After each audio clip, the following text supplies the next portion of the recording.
On a sweltering summer day, a frozen treat hits the spot. Eating an ice lolly, cone or chalk ice, though, requires a certain choreography.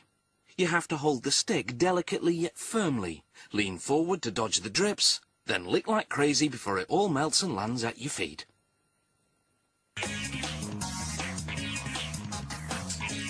The outer shell of these ice cream-filled lollies starts with a transparent base, made of water, liquid sugar, corn syrup, citric acid and a stabilizer.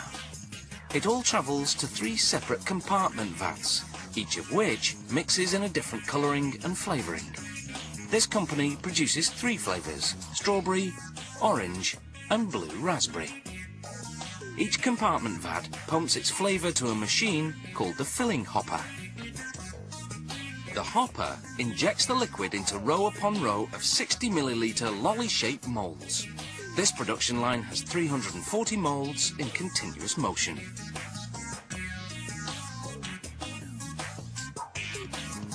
The moulds descend into a tank of brine, water chilled to minus 35 degrees Celsius, mixed with calcium. Calcium works like antifreeze, keeping the water liquid despite the below freezing temperature.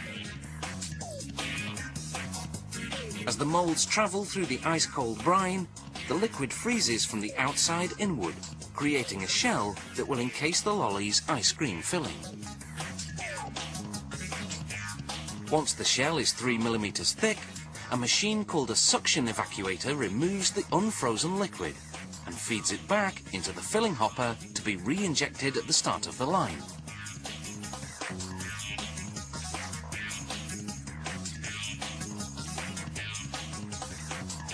The shells are now empty and ready for filling.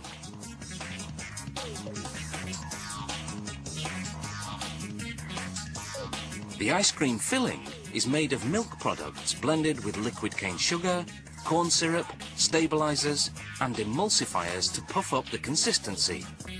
The factory pasteurizes the mixture, heating it for 35 seconds at 80 degrees Celsius, then freezing it. Then it homogenizes the filling, skimming off the milk fat that rises to the surface.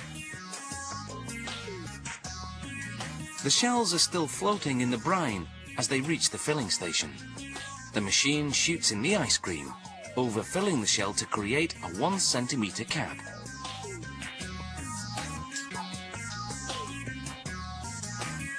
The ice cream begins to harden in the cold brine.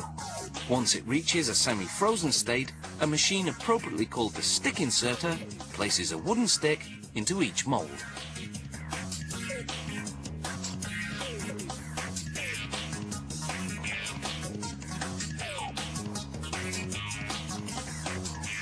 Now the moulds leave the brine and enter a tank of warm water, 24 degrees Celsius, hot enough to detach the lollies from the moulds without melting them in the process.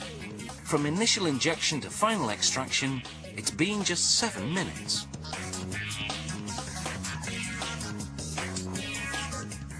The machine now dips the lollies in cold water to produce a protective coating of ice. This will keep the surface from sticking to the wrapper. It will also lengthen the product's shelf life.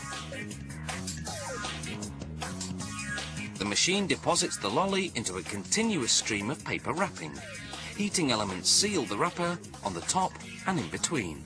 Then a slicer cuts them apart. The empty moulds go through an automatic wash and rinse cycle on their way back to the start of the line. These moulds are for making chocolate fudge bars. The production process is the same, except that the shell is fudge flavoured, made from milk solids and chocolate powder. And instead of ice cream in the centre, there's a chewy chocolate syrup.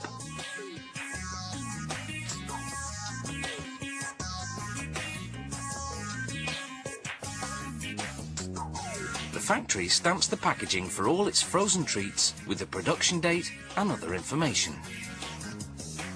These frozen treats have a 1-year shelf life in the freezer, but somehow we think the kids may not wait that long.